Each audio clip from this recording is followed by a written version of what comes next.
Clésias, mais uma vez um prazer. Estou aqui com o João Pedro Cuti Dias. Nós vamos conversar com você e, como sempre, a gente fica aguardando as suas orientações, informações, atualização de mercado hoje. Como é que está o cenário de oferta e demanda de boi hoje no Brasil? Bom, primeiramente é um enorme prazer estar aqui, uma nova oportunidade, discutindo o mercado. Então, é sempre muito interessante e proveitoso a gente fazer isso. E o que nós estamos observando no mercado do boi já é uma certa acomodação de preços, quando nós olhamos para determinadas praças. São Paulo, por exemplo, o mercado tem trabalhado entre 315 a 320, tem oscilado nessa banda de preços. Nós já sentimos a indústria tentando exercer um certo tipo de pressão sobre o mercado. No próprio mercado sul-mato-grossense, nós vimos tentativas de compra de patamares mais baixos no decorrer dessa semana, com negociações acontecendo entre 300 até 310 no estado. Então, é um mercado que está começando a sinalizar um pouquinho para movimentações mais baixistas, quando nós temos ainda alguns estados que convivem aí com uma certa firmeza, que é o caso de Minas Gerais e Goiás, que o mercado está um pouco mais acomodado. Mas, no geral, o que as indústrias estão tentando fazer é aumentar a capacidade ociosa, reduzir os abates, né, para tentar se adequar a uma nova realidade de mercado, em que a China deve comprar um pouco menos nessa temporada, como foi aquilo que nós acompanhamos nas cotas impostas ali, as salvaguardas anunciadas pela China na virada de ano, tendem a impactar na dinâmica de exportação aqui do Brasil. Boa tarde, Fernando. Fernando, nesse momento, a oferta de fêmeas, teoricamente, deve ser reduzida, ou pelo menos tem uma tendência de redução, já que o preço do gado de reposição, o preço do bezerro, está muito bom. Você acredita que nesses primeiro trimestre, onde que você normalmente teria uma oferta maior de fêmeas, isso vai acontecer, ou seja, essa redução da oferta de fêmeas? Olha, esse ano de 2026 nós de fato vamos acompanhar uma redução do abate de fêmeas, uma participação menor de fêmeas dentro do abate. Tanto que quando nós fizemos as projeções do abate de bovinos para essa temporada, o que nós projetamos é basicamente uma redução aí de 4% na quantidade de animais abatidos agora em 2026 e uma queda de produção que vai ficar em 3,8%. Por que a produção vai cair em uma menor proporção do que o abate? Porque vai ter uma participação maior de boi dentro dessa composição. Vai ter menos fêmeas no abate. O boi é um animal mais pesado. Então, em resumo, é um ano que nós vamos ter menos fêmeas participando do abate e a reposição já vem apresentando uma escalada de seus preços nesses últimos meses. O bezerro está cada vez mais caro, o boi magro cada vez mais caro, e isso vai pode apertar as margens da pecuária de corte em 2026, porque basicamente o pecuarista pode não encontrar condições de preço da roupa tão interessantes assim esse ano, por conta de uma dinâmica de exportação que tende a ser um pouco mais comedida aqui para a carne bovina. Nós batemos o equivalente de carcaça é quase 3 milhões e 800 mil toneladas. Isso é disparado o maior exportador mundial. Quais os países que poderiam fazer frente a aumentar essa oferta para competir com o Brasil? A Austrália? Os Estados Unidos ainda vem num processo de retenção de fêmea. Então, eu acho que o único grande competidor nosso seria a Austrália, né? O nosso grande ponto para 2026 é que o Brasil segue muito competitivo no cenário global. O Brasil é altamente competitivo no mercado global, é o mais competitivo dentre os grandes produtores de carne e vai conseguir espaço em outros mercados importantes. Nós temos ali um momento muito interessante para a pecuária de corte nacional, falando em um acordo União Europeia-Mercosul, que pode possibilitar que o Brasil, de fato, exporte maiores quantidades de carne. A Austrália vai ter um outro problema esse ano também, que é importante nós mencionarmos, que assim como o Brasil, a Austrália também recebeu uma cota da China que é inferior ao volume que esse país tipicamente exporta. Então, isso vai trazer um problema quando nós olhamos para o cenário global em relação ao comportamento do Brasil e Austrália no mercado. O Brasil tem outras boas notícias, como a habilitação de mais frigoríficos para atender o mercado vietnamita, para atender ali o Vietnã. E dentro desse contexto global, o Brasil segue com a melhor alternativa. Essa é a nossa grande arma para 2026, para ter um bom número de exportação. E o que nós podemos ver também ao longo desse ano é o início de um processo de mudança do perfil da exportação brasileira, focando mais em qualidade do produto e não em quantidade, focando mais em cortes de maior valor agregado que vão oferecer uma perspectiva de maior rentabilidade. Para o pecuarista, isso é um ótimo negócio também, uma vez que animais ali que recebem bonificação Europa, que podem receber bonificações em outros mercados, vão ser mais demandados pela indústria, o que vai oferecer uma perspectiva de melhora também de margem para esse pecuarista. Ô Iglesias, você citou agora há pouco que nós já sentimos um pouco de pressão dos frigoríficos para pressionar, baixar o preço da arroba. Eu até acrescentaria também que o pecuarista também está resistente. Ou seja, nós estamos vendo um embate comercial nessa questão. Essa pressão viria ou está vindo em função da expectativa do escoamento da carne agora no mês dos IS, né, como diz o João Pedro, o mês do pagamento de impostos? A boa notícia é exatamente a condição do pasto, que vai permitir uma capacidade de retenção entre os pecuaristas.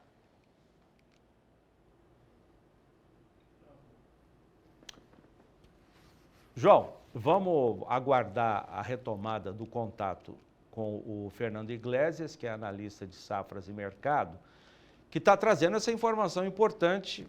Você sempre bate nessa tecla. O pasto é muito importante para todos os aspectos. Né? O pasto é uma reserva estratégica para o pecuarista. Está ruim o preço, deixa no pasto, complementa alguma coisinha a mais para ele e o animal está ganhando só 700, 800 gramas por dia e ele está ganhando e faça um planejamento financeiro para ele não ter que vender com a corda no pescoço. Eu vou ter compromisso daqui 60 dias, 90, eu tenho que preparar para atender esse compromisso. Eu tenho um empréstimo que está vencendo e tal, se organizar. E outra coisa, começar a usar outros instrumentos que não escala. A escala é dar arma para o frigorífico por baixar preço. Começar a conhecer novas estratégias, usar o sistema financeiro, comprar put, ver momentos que o meu custo de produção eu não posso vender a menos de 310. 310 uma put é cara. Se eu conseguir comprar uma put por 300, 320, 500, eu seguro um preço. Eu não preciso correr para fazer escala. Isso numa corretora? Uma corretora, qualquer corretora ligada à B3. Então, ele tem que aprender nisso. E hoje, eu lembro que eu fiz muita palestra na antiga BMF, era difícil você conseguir trazer gente. Hoje, cada vez mais, contratos como milho, como boi, hoje tem milhares de contratos, ou seja, fica fácil para você entrar e fácil para você sair. Muito bem, 6h26, vamos ver se já temos condição de falar com o Iglesias. Não, ainda não. E vamos fazer o seguinte, se for possível já atualizar os preços, talvez já tenhamos a atualização dos indicadores da Tagro, que é o nosso parceiro. Então, nós antecipamos os preços e aguardamos a retomada do contato com o Fernando Iglesias. Vamos colocar? Já podemos mostrar, Ayane? Pode? Ainda não? A escala primeiro? Sim, assim que tiver ok. Normalmente esses números saem aqui no programa por volta das 7, então estamos tentando antecipar meia hora. O cenário de hoje, quarta-feira, parecido com o de ontem, que eu mostrei agora há pouco. 3 estados estão na faixa de 8 a 15 dias de escala de abate. Mato Grosso tem 10, Bahia 9, São Paulo também tem 10 dias. E os demais estados em verde têm escalas de 1 até 8 dias. É o caso do Mato Grosso do Sul, 8 dias, Goiás também, Minas Gerais, aliás, tem 8 dias úteis, Goiás 7 dias, Rondônia 5 dias, o Pará 4 dias e a menor escala, isso desde ontem, Tocantins, com apenas 3 dias úteis. Portanto, ainda temos um cenário de escalas curtas. A indústria pressiona, mas o pecuarista está segurando, porque ele sabe que tem esse cenário de escalas ainda muito baixas, João Pedro. E outra coisa, né, se ele tem animais de qualidade, animais precoces, animais bem acabados, muitas vezes essa escala é rompida, né? O cara vê, tem animal bom, tá, não, tá 8 dias, mas eu consigo daqui 4, 5 dias, porque há interesse por parte dele. Esse boom que teve agora para vender para os Estados Unidos, 56 mil toneladas em 6 dias, com certeza os frigoríficos foram buscar esses animais, foram buscar junto aos pecuaristas, porque era importante vender essa cota e praticamente tomaram toda a cota, que os países que tinham chance também própria não conseguiram colocar quantidade significativa, né? Muito bem, vamos voltar então com o Fernando Iglesias, que está em Porto Alegre, na sede de Safras e Mercado. Ô Iglesias, você falava agora há pouco sobre uma notícia boa. Nós lembramos aqui a queda de braço, pecuarista, indústria que pressiona, o pecuarista está segurando, e você trouxe a informação de que a boa notícia é que dá para segurar o gado no pasto. Exatamente, a capacidade de retenção é boa agora, o pasto tem boas condições, e isso vai possibilitar que o pecuarista cadencie o ritmo dos negócios, vai fazer com que ele tenha um poder ali um pouco maior nesse início de ano, nesse primeiro trimestre em particular. A indústria também conta com uma boa demanda ali dos Estados Unidos, a cota já foi quase toda tomada ali pelos americanos, já foi preenchida a cota para os Estados Unidos muito rapidamente, e isso não vai, claro, inviabilizar as vendas do Brasil ali para os Estados Unidos, porque a necessidade de compra dos Estados Unidos é muito grande nesse ano de 2026. E a mesma coisa a gente vai ver para a Europa. A Europa também vai comprar mais produto aqui do Brasil. Então, claro, a salvaguarda chinesa gera uma preocupação, mas o Brasil vai procurar alternativas dentro do cenário global, dentro do mercado global, para se manter num forte ritmo de embarques. Só que, claro, o grande problema que nós temos para 2026 é pensar que a China vai comprar aí 500 mil toneladas a menos do que comprou no passado. Então, isso vai gerar um efeito dentro do mercado que, para mim, pode ser, sim, um limitador para altas mais agressivas da arroba do boi gordo. Tanto que o que eu projetava agora para janeiro de 2026 era uma arroba do boi gordo em São Paulo e no Mato Grosso do Sul na faixa dos 330, que não se realizou em função dessa mudança de perfil do mercado. Ô Iglesias, essa cota da China de 1.100.000 toneladas por 3 anos, vai durar isso tudo? Vai acabar afetando o mercado, com certeza. O governo chinês ele parece muito centrado em proteger a produção local. O objetivo do governo da China é basicamente manter a produção local, garantir essa produção local no longo prazo. Nós podemos traçar um paralelo aqui no Brasil, naquilo que aconteceu com a pecuária leiteira, com a crise da pecuária leiteira aqui no Brasil, que é causada pela importação indiscriminada de lácteos, que vem do Uruguai e da Argentina. Então, o preço do leite fica muito barato, o produtor está sendo obrigado a deixar a atividade. Na China, a reivindicação do setor produtivo foi exatamente essa. Eu não consigo competir com matéria-prima importada, e foi por conta disso que o governo chinês adotou essa estratégia. Agora, o Brasil precisa se adequar a essa realidade e buscar alternativas. Existe, sim, a possibilidade de uma revisão e também tem outros questionamentos que o governo brasileiro fez que precisam ser esclarecidos pela China. O primeiro é o seguinte: países que não preencherem suas cotas podem ser atendidos pelo Brasil. Foi essa a sugestão que o governo brasileiro deu. Por exemplo, a Argentina tem uma cota de 511 mil toneladas, se a Argentina vender 411, a sugestão do governo brasileiro é que essas 100 mil toneladas que não foram exportadas fiquem para o Brasil. Precisa de uma posição da China com relação a isso. E aqui, 50 mil toneladas de carne que saíram do Brasil no último bimestre, estão em trânsito ali para a China. Vão compor a cota? Não vão compor a cota? É isso que o governo chinês precisa esclarecer aqui também ao Brasil, para ter um entendimento mais claro de como essa cota vai entrar no mercado. Iglesias, se olhar o preço da arroba na China, a Scott divulga diariamente esse número, está falando de $140 por arroba.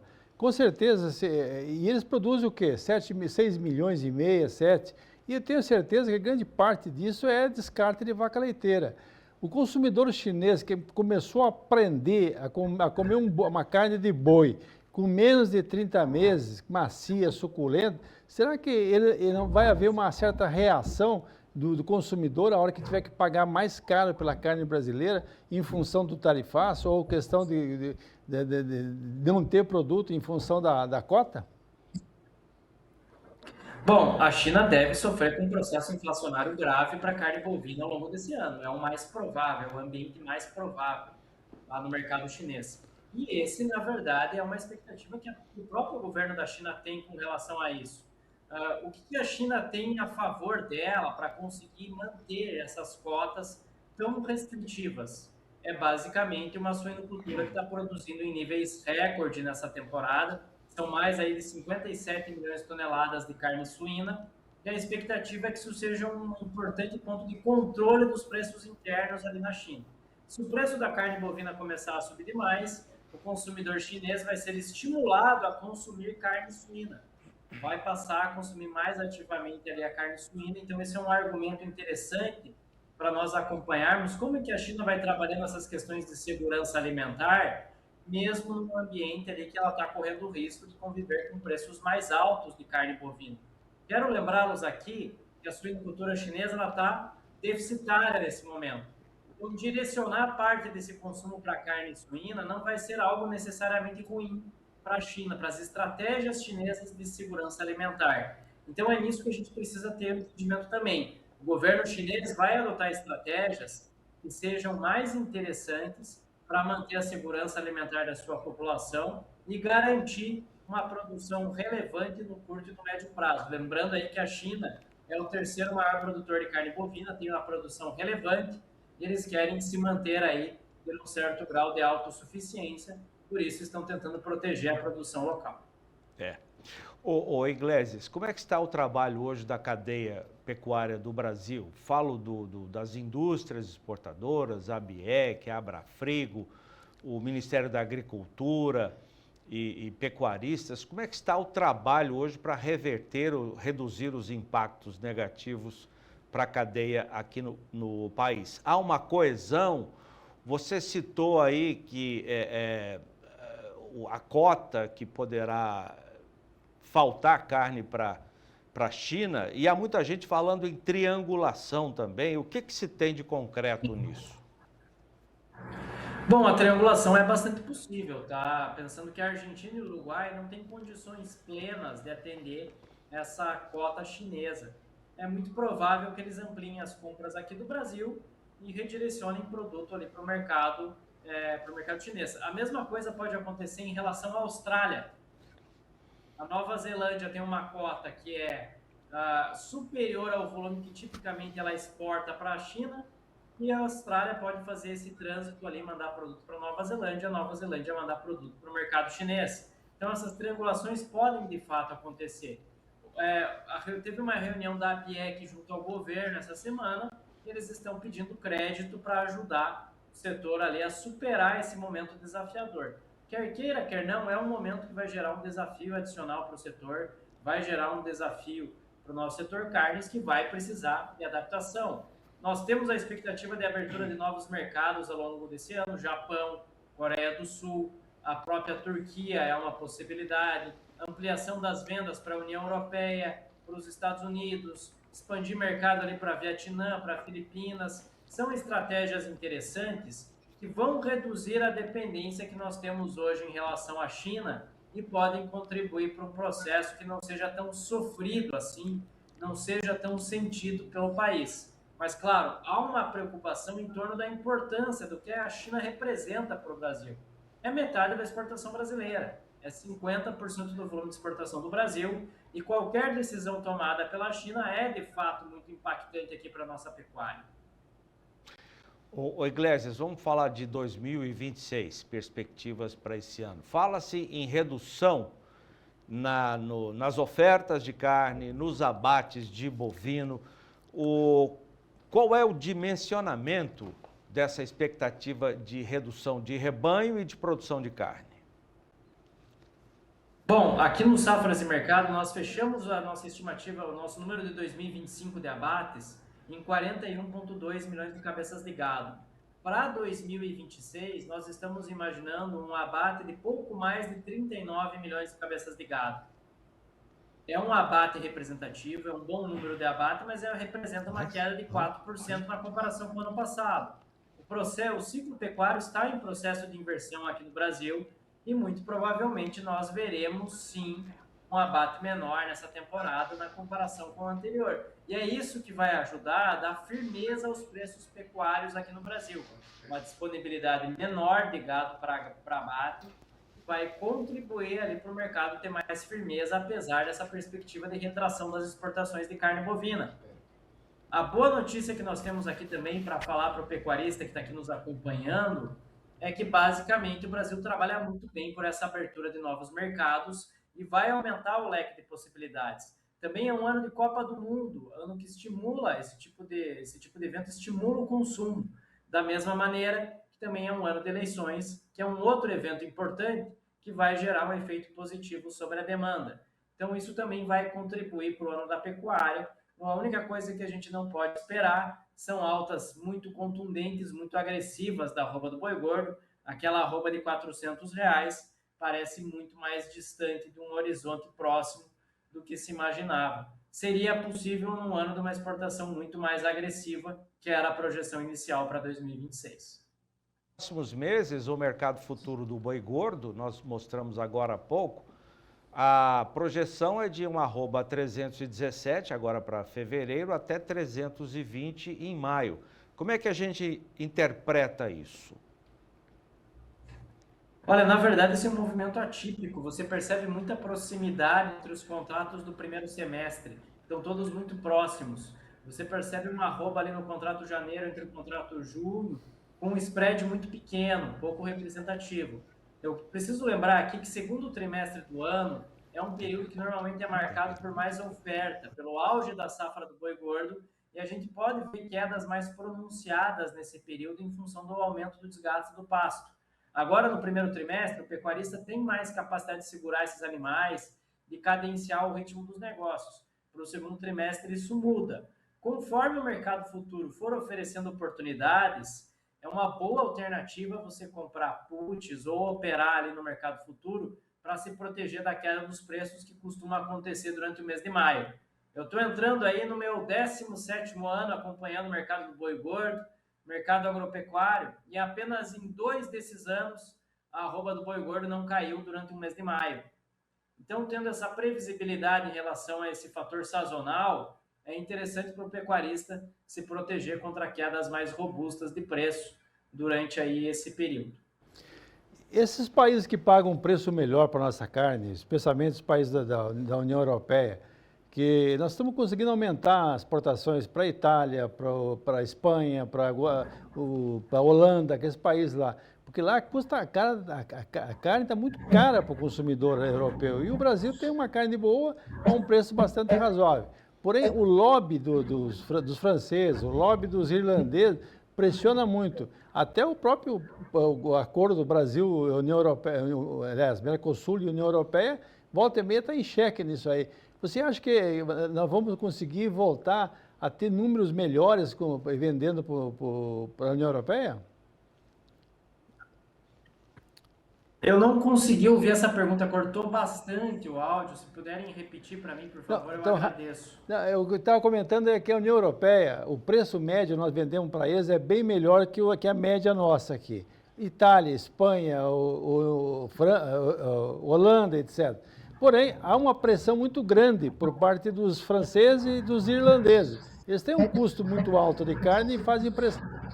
Será que com esse acordo União Europeia e Mercosul, isso pode diminuir um pouco essa pressão? Bom, é sobre a União Europeia a pergunta, né? Sobre a União Europeia. Que era o grande comprador nosso, que era o grande comprador nosso no passado, foi a União Europeia. Acho que ele não pronuncia. Sobre a União Europeia, nós temos aí boas notícias com o acordo União Europeia-Mercosul que está se consolidando. É uma cota agora de 99 mil toneladas que o Brasil está recebendo, sendo aí 45% de carne congelada, 55% de carne resfriada. Vão ter uma tarifa intracota de 7,5%. E a nossa tradicional cota Hilton, que são 10 mil toneladas, que tem uma alíquota ali de 20%, que passa a ser isenta, vai ter zero tarifa para esse produto, são cortes de maior valor agregado. No Brasil, essa é uma ótima oportunidade para exportar maiores volumes de carne ali para a Europa. O mercado europeu precisa da carne brasileira, porque eles estão com um declínio do rebanho bastante acentuado de 2018 para cá. O rebanho de bovinos na Europa cai bastante e essa necessidade de compra vai só aumentar. Eles vão precisar cada vez mais do produto aqui da América do Sul, por mais que reclamem das questões ambientais. O Brasil hoje investe pesado também em rastreabilidade e vai ter condições de atender essas exigências europeias e vai conseguir fazer um bom trabalho com a Europa, o que vai ajudar a remunerar melhor o pecuarista brasileiro e conseguir atender esse boi Europa, vai voltar ali a ter destaque dentro do cenário nacional, dentro da pecuária nacional, e vai ser uma ótima forma de obter receitas, de obter margem dentro dessa atividade.